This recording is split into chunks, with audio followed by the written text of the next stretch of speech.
সন্তান অনেকে হয়তো মনে মনে ভাবতেছে, হুজুর যাদের বাড়িতে আব্বা আছে তারা বাড়িতে যে বাবার পায়ে ধরে মাপ চাইবো, আমার তো আব্বা নাই, আমি কার পায়ে ধরে মাপ চাইবো?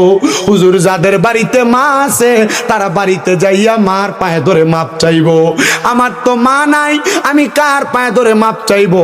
সন্তান, আব্বা আম্মা যদি দুনিয়াতে বাইচা না থাকে, আমি তোমাদের কাছে করজোরে আবদার করব, আখিরি মুনাজাতের মধ্যে রব্বির হামহুমা কামা রব্বায়ানি সগীরা ওয়া কুর রব্বির হামহুমা কামা রব্বায়ানি সগীরা বলে দোয়া করবা। মনে রাখবা, তুমি যদি দোয়া করার সময় তোমার চোখের মণিকোটার মধ্যে একটা মাছির মাথা পরিমাণ পানি ছাইরা দিয়া কান্দ, ওই পানি মাটিতে পড়ার আগে আমার আল্লাহ তাআলা তোমার মা বাবার জীবনের গুনাহ মাফ করে দিবে।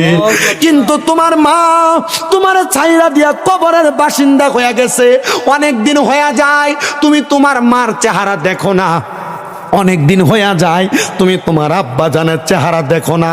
সন্তান রে, মনটা কি চায় না তুমি তোমার আব্বা আম্মার জন্য খাস করে একটু দোয়া করতে?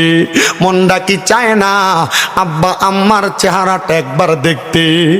আমি জানি না দক্ষিণ চাল্লা খলিফা পাড়ার পর্দার অন্তরালে কত মাইয়ারা, ওই মাইয়ারা তাদের আব্বা আম্মার হারায়া আজকের মাহফিল শুনতেছে। এ মা, আবদার করি গো মা, তুমি যদি দোয়া করো আমার আল্লাহ তাআলা তোমার মা বাবারে মাফ কইরা দিব। জানেন নিরে আমার খলিফা পাড়ার বাবারা, বহু সন্তানের অপকর্মের কারণে আল্লাহ তাআলা তাদের মা বাবার কবরে আযাব দেয়। আজকে যে খলিফা পাড়াতে মাহফিল হইতেছে, আপনাদের যাদের মা বাপ দাদা দাদি বংশের মানুষ কবরে, ওই কবরবাসীর রূহগুলাকে আমার আল্লাহ উন্মুক্ত করে দিছে। সন্ধ্যার পর থেকে ওই রূহগুলা মাহফিলের ডাইনে বামে সামনে পেছনে ঘুরতেছে, ভিক্ষুক যেমনে ভিক্ষা চায়। কবরবাসীগুলা, আপনি যদি আপনার মা বাপরে কবরে দিয়ে আসেন, আপনার কাছে ভিক্ষা চাইতেছে, সন্তান আমি আব্বার জন্য একটু দোয়া করো না, তোমার দোয়ার বরকতে আল্লাহ আমি আব্বারে মাফ করে দিবে। ভালোবাসি তোমায় বাবা, বুকটা যে যাইছি রে, তোমার কথা হৃদয় মাঝে করছে বারে বারে। বাবা তুমি কেমন আছো ছোট মাটির ঘরে, তোমার কথা হৃদয় মাঝে পড়ছে বারে বারে। বাবা গো, ও বাবা, বাবা গো, ও বাবা।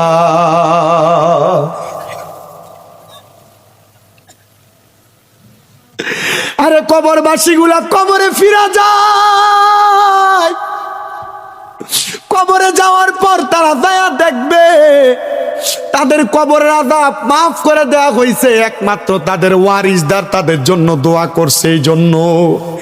কিন্তু যারা মাহফিলে না আইসে এখনো বাড়ি করে ঘুমায়, যারা মাহফিল না শুইনা তাদের নিজের মতো করে সময় কাটায়, এদের আত্মীয় স্বজনরা কবরের ভিতরে ফিরা যায় দেখবে এদের কবরের মধ্যে আগের মতো আযাব অবস্থান করতেছে। আল্লাহ আমার পাশের জনকে মাফ করে দিছেন, আমারে কেন আপনি মাফ করেন নাই? আল্লাহর পক্ষ থেকে জবাব হবে, রে বান্দা, তুমি এমন কোন ওয়ারিসদার দুনিয়াতে রাইখা যাও নাই যেই ওয়ারিসদার দুনিয়ার জমিনের ভিতরে তোমার জন্য দোয়া করবে। বর্তমান জামানার মানুষ তাদের সন্তানদেরকে কোরআন শিখাইতে চায় না, কিন্ডার গার্ডেনে পড়াইয়া কোরআন থেকে দূরে রাখছে। সন্তানের দল মনে রাখবা, এ সন্তানের মা বাবারা মনে রাখবেন, আপনি যদি আপনার সন্তানকে কোরআন না শিখান, আপনার সন্তান কাল ময়দানে মাশরে ফুলসেরাত পাড়ি দেওয়ার সময় আপনি বাপের বুকে পাড়া দিয়া ফুলসেরাত পাড়ি দিবে। হুজুর কেন এই কথা বললেন?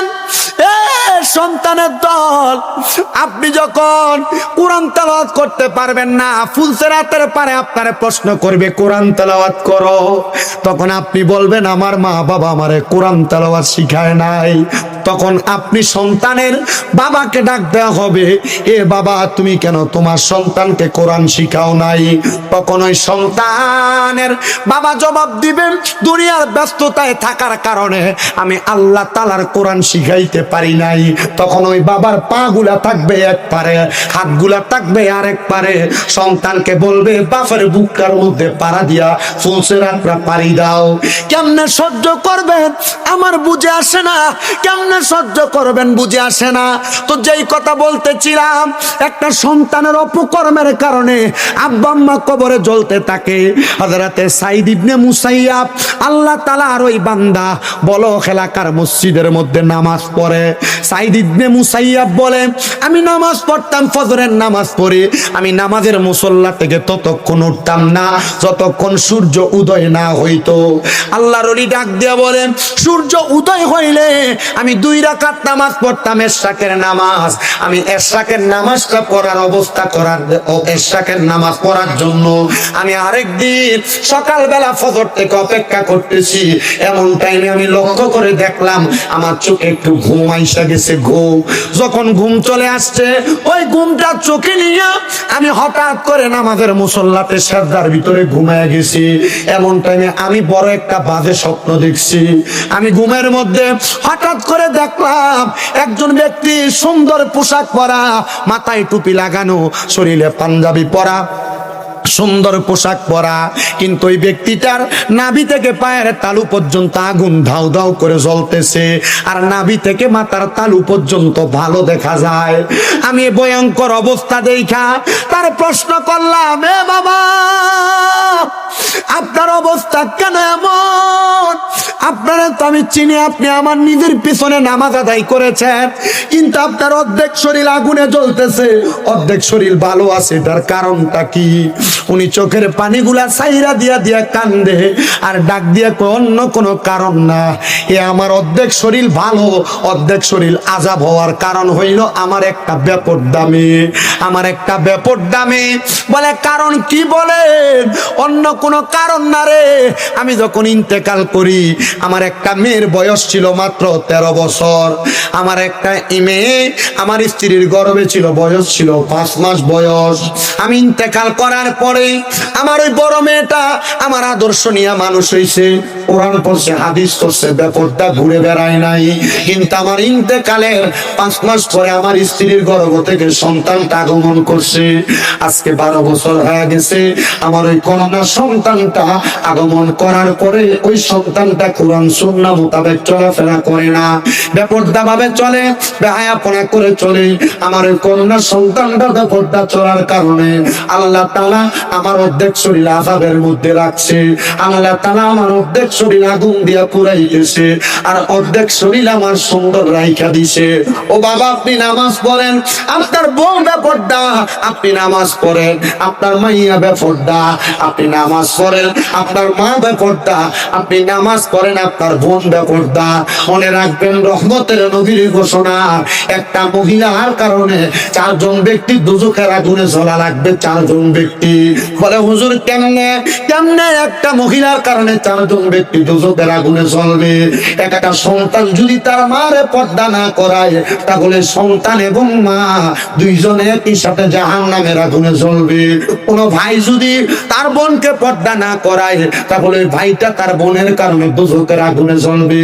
আর তুমি ভাই তোমার বোনকে মোটরসাইকেলের পেছনে নিয়ে ঘুরো, তোমার এলাকায় গায়ে হলুদের অনুষ্ঠান হইলে তোমার বোনে নাচে, এটাতে বাধা দাও না। মনে রাখবা আল্লাহ তাআলা আযাব গজবের জন্য প্রস্তুতি গ্রহণ করো, আল্লাহর আযাব তোমাকে ছাড়বে না। 3 নাম্বার,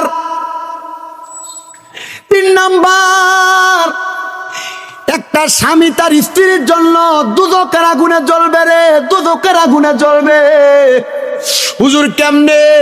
কোন স্বামী বিবাহ করার পর যদি তার স্ত্রীরে পর্দা না করায়, তাহলে ওই স্বামীটা তার স্ত্রীর কারণে দুজকের আগুনে জ্বলবে। এই সন্তানের দল, আপনারা যারা বিবাহ করেছেন, আপনারা আপনার স্ত্রীকে অটোমেটিক ছেড়ে দেন। আপনার স্ত্রী কেমন করে চলে বেড়ায়, আপনার ছোট ভাইয়ের সামনে যায়, আপনি তারা বলতেছেন এটা তোমার ছোট ভাইয়ের মতো, কিন্তু নবী কয় একটা দেবর তার ভাবির জন্য কাল সাফের মতো। কিসের মতো?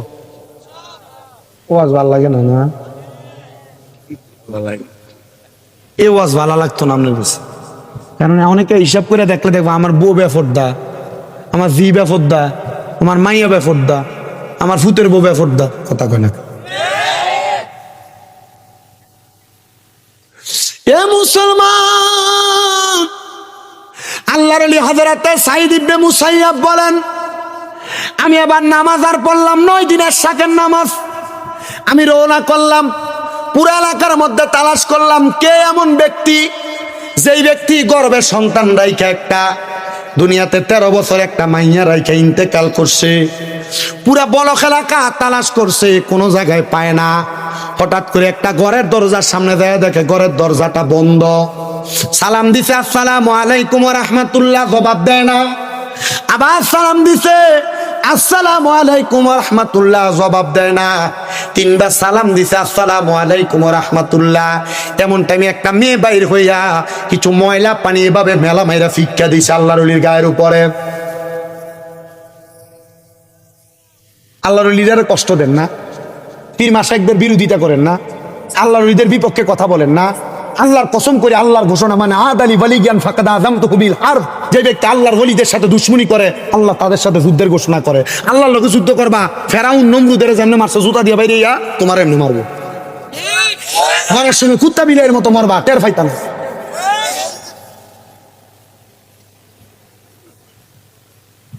আপনার ভাল লাগলে আল্লাহর ওলিদেরকে মানবেন, না ভালো লাগলে মানবেন না। আবার আল্লাহর ওলিদের বিরোধিতা করার, মাজারের বিরোধিতা করার আমরার কিছু দোষ আছে। কিতা? আমরা বেরিয়ে দিয়ে গান করাই। কি আপনি মাতেন না কেন? কোন মারফুত যদি লেখা দেয় যে হ্যাঁ হুজুর অমুক আল্লাহর ওলি কইছে বেরিয়ে দিয়ে গান করানি জায়েজ, তারা আমি এই জায়গার ভিতরে বইয়া বলতেছি 1 লক্ষ টাকা দিয়ে আর ফরেন থেকে বাইরে। আজ পর্যন্ত কোন আল্লাহর ওলি বইয়া দেওয়া যায় নাই কোন মহিলা দিয়ে গান বাজনা করা জায়েজ। তা আপনি কেন করেন? আপনার কারণে আল্লাহর ওলিদের বদনাম হয়। আমি লানত কামনা করি আপনার মতো ব্যক্তির উপর খোদার লানত পড়বে যদি আপনার কারণে বিন্দু পরিমাণ কোন আল্লাহর ওলির বদনাম হয়। আপনি নিজের মন সুখ করবার লাগে বেরিয়ে নাচ দেখবার লাগে আপনি বেরিয়ে দিয়ে গান করেন। কথা কয় না কেন? তো এটা যদি করান, আপনি নিজের ঘরে করাইয়েন, বাইক করাইয়েন,